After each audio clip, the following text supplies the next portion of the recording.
ठाकुर का कुआं प्रेमचंद की वह सच्ची कहानी है जहाँ एक अछूत पीने के पानी के लिए तरसता है।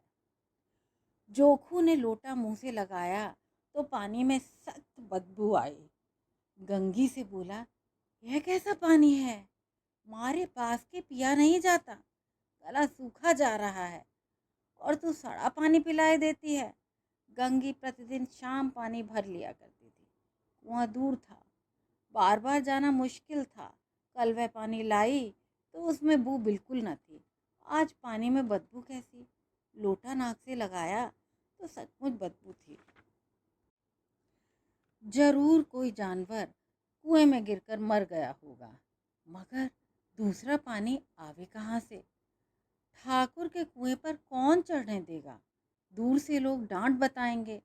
साहू का कुआं गांव के उस सिरे पर है, परंतु वहां भी कौन पानी भरने देगा? कोई तीसरा कुआं गांव में है नहीं। जोकू कई दिन से बीमार है। कुछ देर तक तो प्यास रोके चुप पड़ा रहा, फिर बोला, अब तो मारे प्यास के रहा नहीं जाता। ला थोड़ा पानी नाक बंद करके पी लूं। गंगी ने पानी न दिया। खराब पानी से बीमारी बढ़ जाएगी, इतना जानती थी, परंतु यह न जानती थी कि पानी को उबाल देने से उसकी खराबी जाती रहती है। बोली, यह पानी कैसे पियोगे? न जाने कौन जानवर मरा है, कुएं से मैं दूसरा पानी लाए देती हूँ। जोकू ने आश्चर्य से उसकी ओर देखा। पानी कहाँ से लाएगी? ठाकुर और साहू के दो कुएं तो हैं, क्या एक लोटा पानी भरने न देंगे? हाथ पांव तुड़वा आएगी और कुछ न होगा। बैठ चुपके से, ब्रह्म देवता आशीर्वाद देंगे। ठाकुर लाठी मारेंगे, साहू जी एक के 5 लेंगे। गरीबों का दर्द कौन समझता है? हम तो मर भी जाते हैं तो कोई द्वार पर झांकने नहीं आता। कंधा देना तो बहुत बड़ी बात है। ऐसे लोग कुएं से पानी भरने देंगे? इन शब्दों में कड़वा सत्य था। गंगी क्या जवाब देती, किंतु उसने वह बदबूदार पानी पीने को न दिया। रात के 9 बजे थे। थके मांदे मजदूर तो सो चुके थे। ठाकुर के दरवाजे पर 10-5 बेफिक्रे जमा थे। मैदानी बहादुरी का तो अब न जमाना रहा है न मौका। कानूनी बहादुरी की बातें हो रही थी। कितनी होशियारी से ठाकुर ने थानेदार को एक खास मुकदमे में रिश्वत दी और साफ निकल गए। कितनी अक्लमंदी से एक मार्के के मुकदमे की नकल ले आए। नाजिर और मोहतमिम सभी कहते थे नकल नहीं मिल सकती। कोई 50 मांगता, कोई 100। यहाँ बेपैसे कौड़ी नकल उड़ा दी। काम करने का ढंग चाहिए। इसी समय गंगी कुएं से पानी लेने पहुंची। कुप्पी की धुंधली रोशनी कुएं पर आ रही थी। गंगी जगत की आड़ में बैठी मौके का इंतजार करने लगी। इस कुएं का पानी सारा गांव पीता है, किसी के लिए रोका नहीं, सिर्फ ये बदनसीब नहीं भर सकते। गंगी का विद्रोही दिल रिवाजी पाबंदियों और मजबूरियों पर चोटें करने लगा। हम क्यों नीच हैं और ये लोग क्यों ऊंचे हैं? इसलिए कि ये लोग गले में तागा डाल लेते हैं। यहाँ तो जितने हैं एक से एक छंटे हैं। चोरी ये करें, जाल फरेब ये करें, झूठे मुकदमे ये करें। अभी इस ठाकुर ने तो उस दिन बेचारे गडरिये की भेड़ चुरा ली थी और बाद में मारकर खा गया। इन्हीं पंडित के घर में तो 12 मास जुआ होता है। यही साहू जी तो घी में तेल मिलाकर बेचते हैं।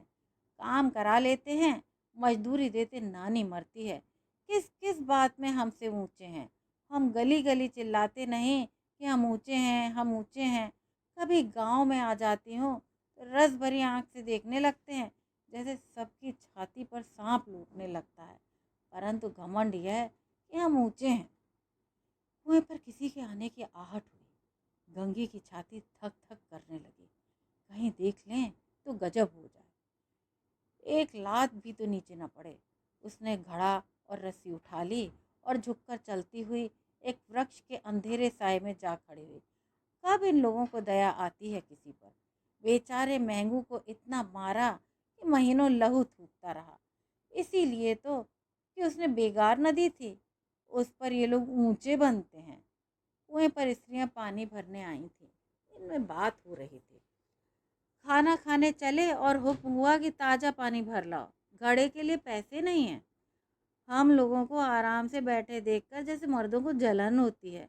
हाँ, यह तो न हुआ कि कलसिया उठाकर भर लाते, बस हुक्म चला दिया कि ताज़ा पानी भर लाओ।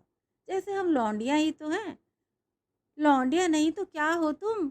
रोटी कपड़ा नहीं पाती, 10-5 रुपए भी छीन झपट कर ले ही लेती हो। और लौंडिया कैसी होती हैं? मत लजाओ जीजी, छिन भर आराम करने को जी तरस कर रह जाता है।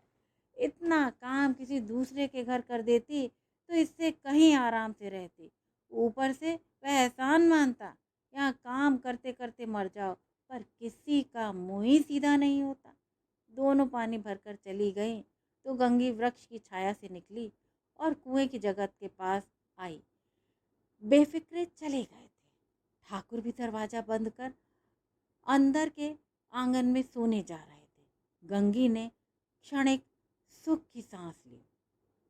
किसी तरह मैदान तो साफ हुआ।